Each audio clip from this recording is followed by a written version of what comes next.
রচনা বন্দ্যোপাধ্যায়ের জন্য আমি রচনা কেন একটা প্যারাগ্রাফ তো বলতে চাই। খুচরো পয়সা যেইভাবে ছনছন করছে তাদেরকে ছনছন করতে দিন। তৃণমূল কংগ্রেসের মন্ত্রটাই কিন্তু লড়াই লড়াই লড়াই চাই, লড়াই করে বাঁচতে চাই। দিন ধরে যেই জিনিসটার নাম ভাঙিয়ে খেতেন সেই জিনিসটা থেকে তো ওনার নামটাই সরিয়ে দেওয়া হলো।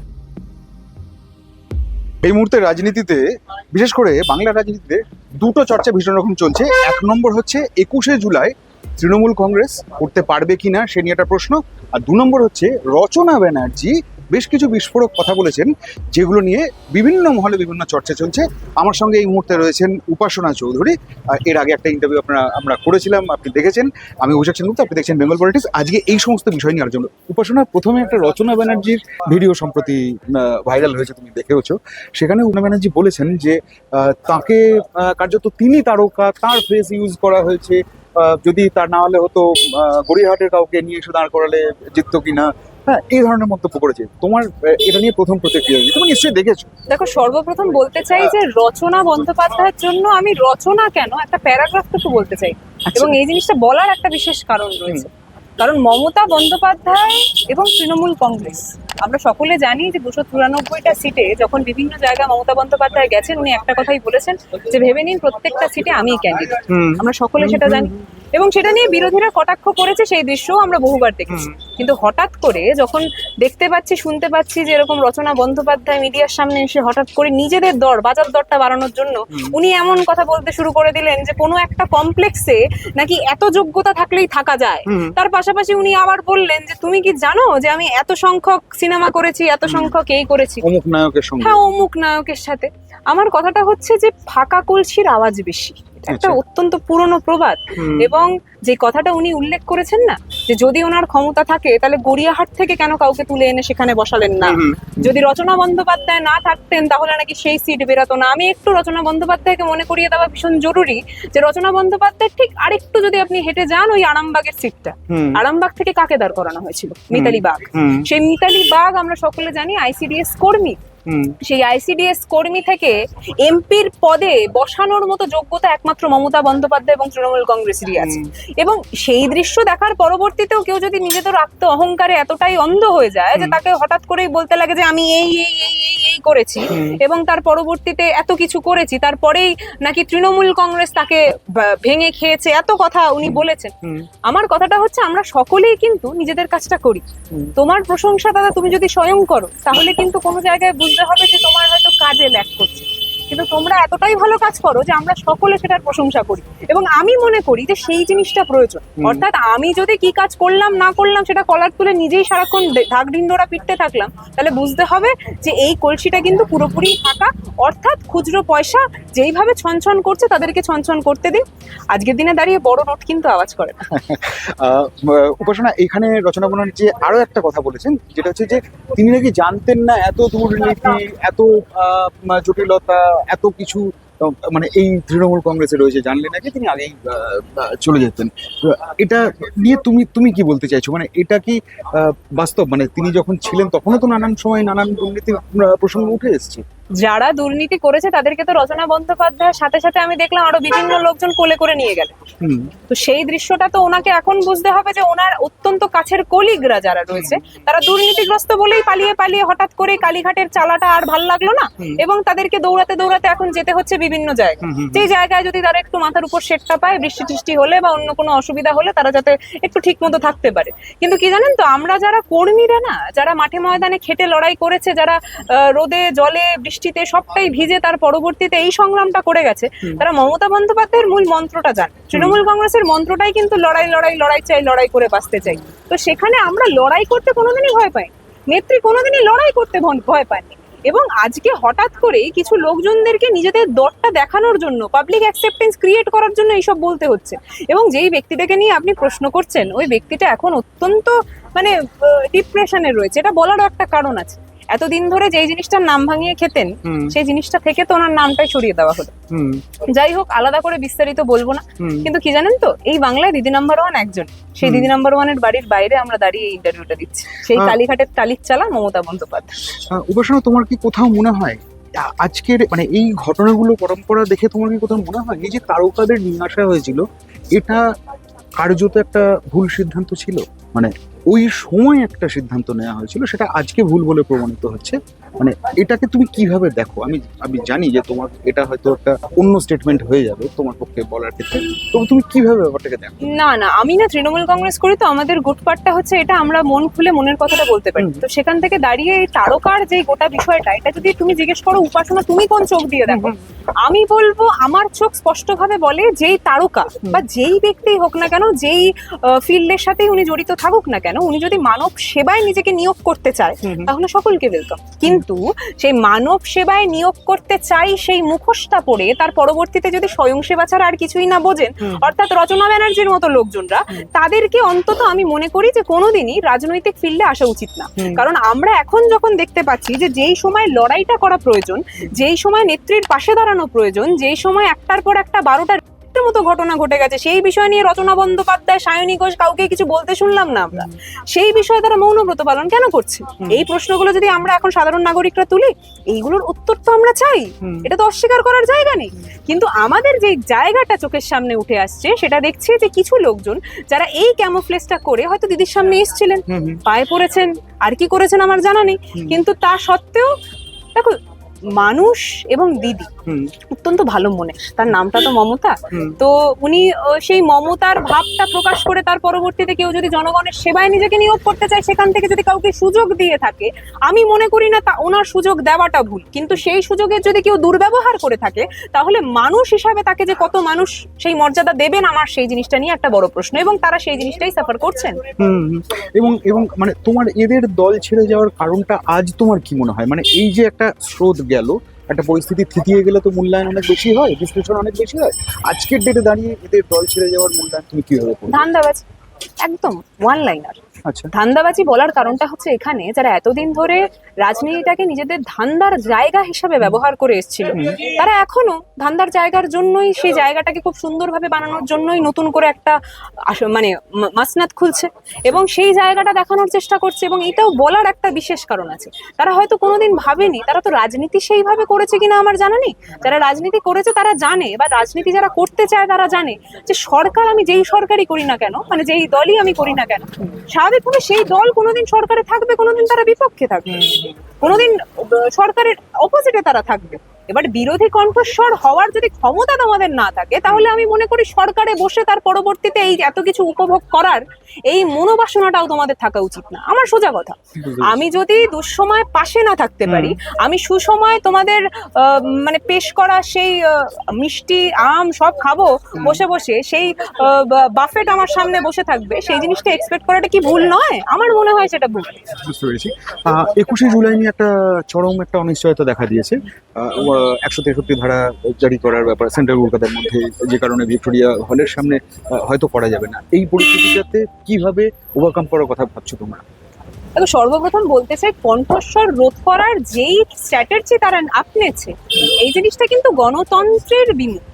এটা বলার বিশেষ কারণটা হচ্ছে 21শে জুলাই এত বছর ধরে যেই জায়গায় হয়েছে, সেই জায়গায় যদি কোর্টের কোনো নিয়ম থাকে সেই ব্যাপারটা আলাদা। আমি আবারও বলছি, সেই জায়গাটাকে দূরে সরিয়ে রেখে আমি বলতে চাইছি, আপনি নিজে আমাকে বলুন তো, আপনার বাড়ির সামনের রাস্তাটা যদি কেউ টেপ দিয়ে মাপে, তার বিরুদ্ধে কি এফআইআর হতে পারে? আমার জানা নেই সেটা। আগের দিন যখন 21শে জুলাইয়ের মঞ্চকে কেন্দ্র করে সেখানে টেপ দিয়ে মাপছিলেন, সেখানে উপস্থিত ছিলেন কুলান ঘোষ, দোলা সেন এবং আমাদের বৈষ্ণব চট্টোপাধ্যায়, তাদের নামে একটা এফআইআর হয়েছে, আশা করছি আপনারা শুনেছেন। আমার কথাটা হচ্ছে, আজকাল হাঁটবো, হাসবো, কাঁদবো, শ্বাস নেবো, সেই জিনিসটাও কি যারা শাসকে বসে আছে তাদের থেকে পারমিশন নিয়ে করতে হবে নাকি? এটা কোথাকার গণতন্ত্র? আমাদের মূল প্রশ্ন সেখানে। আর যদি গণতন্ত্র ভেঙে যায় না, এই জিনিসটাই দেখতে পাই আমরা, যে বড় বড় মিডিয়া চ্যানেলরা শুধুমাত্র কারোর জয় জয়কার বা আমটা তারা কামড়ে খাচ্ছেন নাকি চুষে খাচ্ছেন, সেই জিনিসটা নিয়ে প্রশ্ন করেন, বাস্তব কোনো প্রশ্ন হয় না। এই দৃশ্য আমরা বারবার দেখেছি। বাংলায় নতুন সরকার আসার পরবর্তীতে কি করে এলো না এলো আমি সেটার মধ্যে ঢুকতে চাই না। নতুন সরকার আসার পরবর্তীতে 12টা কেস হয়েছে, সেই কটার তদন্ত হয়েছে। মমতা বন্দ্যোপাধ্যায় যখন অপরাজিতা বিল পাশ করার জন্য সেই অপরাজিতা বিল প্রেজেন্ট করেছিলেন, সেটার কেন বিরোধিতা করেছিল বিজেপি? এই জন্যই করেছিল কি, যাতে বিজেপির বিভিন্ন নেতারা যারা এই সব নোংরামির সাথে যুক্ত, যদি এই বিলটা পাশ হয়ে যায় তাহলে তাদের আর কোনো জায়গা থাকবে না। তাহলে মূল জায়গাটা সেটা, তাদেরকে সেফগার্ড করা। কিন্তু তৃণমূল কংগ্রেসের জায়গাটা কি জানেন তো? তৃণমূল কংগ্রেসের জায়গাটা হচ্ছে মানুষের পাশে থাকা। আজকের দিনে দাঁড়িয়েও যেই সব জায়গায় আমরা টালিগঞ্জে একটা স্কুলের ঘটনাটার ব্যাপারেও জানি, যে বাচ্চা আয়ুষ যে ছেলেটা সেখানে মারা যান, আমরা সেই ব্যাপারেও তো প্রতিবাদ করতে বিজেপির কোনো নেতাকে দেখলাম না। তারা তো চাইলে সেই পরিবারের পাশে থাকার চেষ্টা করতে পারতেন। একটার পর একটা ঘটনা ঘটছে, এইগুলোতে তো তারা মাঠে নেই। তারা শুধু মসনদে বসে বা বিধানসভায় গিয়ে তৃণমূলের বিরুদ্ধে কথা বলতে হবে, এটা তাদের মূল মন্ত্র হয়ে দাঁড়িয়েছে। এই জিনিসটা কোনোদিন গণতন্ত্রের রূপ হতে পারে না। তাহলে এটা এই পরিস্থিতিতে তোমরা 21শে জুলাইটা পালন করবে তাহলে কোথায়? মানে পরবর্তী স্টেপ তোমাদের কি হচ্ছে যদি ভিক্টোরিয়া হাউসের সামনে না পাওয়া যায়? যা ট্রেন্ড তোমরা ট্র্যাডিশনালি করে এসছো দীর্ঘদিন ধরে, একবার খালি ব্রিগেডে হয়েছিল, বাদবাকি বরাবর তো তাই হয়েছে, তাহলে এটা হবে না কেন? মানে কোন জায়গায় করতে পারবে তোমরা? দেখুন, কোন জায়গা এক্ষুনি যদি রিভিল করে দেওয়া হয় তাহলে এনারা কিন্তু আবারও ওই যদি টেপ নিয়েও সেখানে বসি আমাদের বিরুদ্ধে একটা এফআইআর করবে, জানেন তো?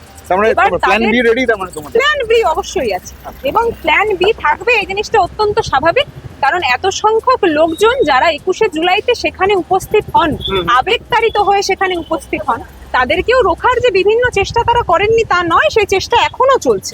আমরা শুনেছি 5 জন করে জমায়েত করলে নাকি সেখান থেকে তুলে নেওয়া হবে, এবং এরকম বিভিন্ন প্রক্রিয়া। কিন্তু এই জিনিসগুলো পিছনে রেখে যদি আজকেও, আমি বারবার একটা কথা বলছি, আপনি তো যেই চ্যানেলটা চালাচ্ছেন, আপনি আমার বাইট কেন নিচ্ছেন? আপনি বিজেপির কোনো নেতার বাইট কেন প্রাইমারিলি প্রায়োরিটি অনুসারে নিচ্ছেন না? কারণ জানেন, কারণ এখনো তৃণমূল কংগ্রেস, মমতা বন্দ্যোপাধ্যায়, অভিষেক বন্দ্যোপাধ্যায় এখনো কিন্তু ওই মিডিয়ার চোখের একদম প্রথম সারিতে রয়েছে। এবং এটা বলার বিশেষ কারণ হচ্ছে এখানে যে বাংলার মাটির সাথে তৃণমূল কংগ্রেস এবং মমতা বন্দ্যোপাধ্যায় ওতপ্রোতভাবে জড়িত। কেউ টেনে হিচড়ে তার পরবর্তীতে একটা বড় সংখ্যক লোককে ভোটাধিকার থেকে চ্যুত রেখে তারপরে সরকার করতেই পারে, সেটা হতেই পারে, সেই দৃশ্য আমরা দেখলাম, কিন্তু তারা হৃদয় দখল করতে পারে না। এইটাই স্পষ্ট করে দিচ্ছে। আর 21শে জুলাই যেই জায়গাটা নিয়ে বিরোধীরা তো অনেক চক্রান্ত করেছিল, ডিম ভাত উৎসব, এই উৎসব সেই উৎসব বলেছিল। 21শে জুলাইয়ের ইতিহাস যারা জানে, 21শে জুলাই আমাদের কাছে কতটা আবেগের যারা জানে, আমরা যারা কর্মী আমরা তারা জানি যে 21শে জুলাইয়ের দিন যদি মঞ্চ ছুঁতে না পারতাম তাহলে আগের দিন রাত্রিবেলা সেই মঞ্চটাকে ছুঁয়ে মাথা ঠেকে আসতাম। অর্থাৎ সেই মঞ্চটা আমাদের কাছে সেই মূল্যে। তা আপনারা কি মনে করছেন? তারা নিজেদের দেবদেবী বদলাতে পারেন, তারা রামের ঘর থেকে ওই যা সব ধনসম্পত্তি চুরি হচ্ছে সেটা হওয়ার পরবর্তীতেও চুপ করে থাকতে পারে, কিন্তু আমাদের শ্রদ্ধেয় জায়গা, আমাদের ঈশ্বর সম যেই মঞ্চ, সেই মঞ্চের উপর যদি আঘাত পড়ে, আমরা কিন্তু নাস্তিক নই, আমরা কিন্তু আস্তিকই। সেই জায়গা রক্ষা কিন্তু আমরা সকলেই করব। লাস্ট কোয়েশ্চেন, বৃষ্টি পড়ছে তার মধ্যে দাঁড়িয়ে তুমি ইন্টারভিউ দিচ্ছ, সেটা হচ্ছে যে গতকাল ওবিসি বিল পাশ করা হয়েছে এবং তাতে দেখা গেছে 113টি জনজাতি সেখান থেকে বাদ দেওয়া হয়েছে, এবং বলা হয়েছে যে পুরনো সরকার মানে তৃণমূল সরকার এটা বেসিক্যালি ভোটের ইকুয়েশনের জন্য এই তালিকাভুক্ত করেছিল তফসিলি বিতে, মানে 2 নম্বর। তো এটা নিয়ে তোমার রিয়াকশন কি, এই ওভারঅল বিষয়টাকে নিয়ে, যে ওবিসি বেসিক্যালি মুসলিম তোষণের একটা লজিক তুলে ধরা হচ্ছে, মানে যে কারণে এই 113টা জনজাতিকে বাদ দেওয়া হলো? দেখুন, আমি এখানে না একটা একদম ক্লিন উত্তর দিতে চাই, সেটা সকলের জন্যই বিভিন্ন বিলের জন্য প্রযোজ্য।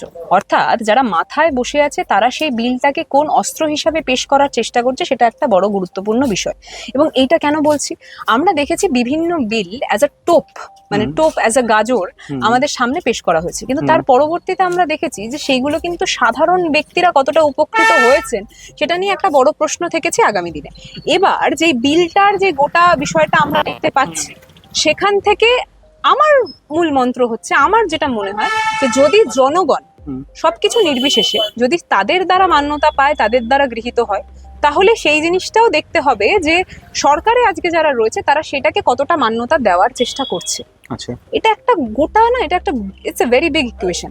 এবং এই যে ম্যাথামেটিক্সটা, এটা আমি 2+2 করে একটা ইকুয়াল টু বলে আপনাকে গোটার উত্তরটা দিতে পারবো না। তো যেহেতু একটা বড় থিওরি, আমি এটা একটু লাইটলি ছাড়লাম এটা বলে যে আমি মনে করি যারা শাসকে বসে আছে তারা বিভিন্ন জিনিস পাশ করার তো ক্ষমতা রাখেন।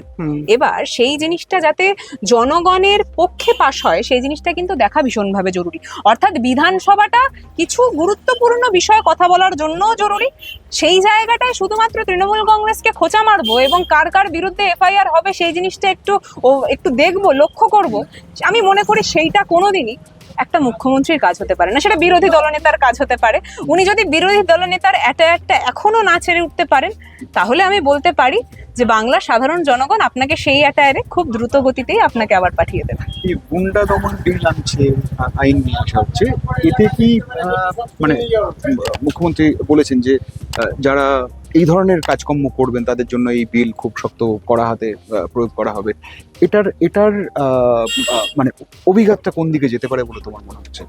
আমার এইটার গোটা বিষয়টা একদিকে যেতে পারে বলেই মনে হচ্ছে, সেটা হচ্ছে বিজেপি দলটা যদি এই বিলটা ঠিক মতো কার্যকারী হয় তাহলে বিজেপি বলে আর কোনো দল থাকবে না অন্তত বাংলায়, এইটুকুনি বলতে পারি।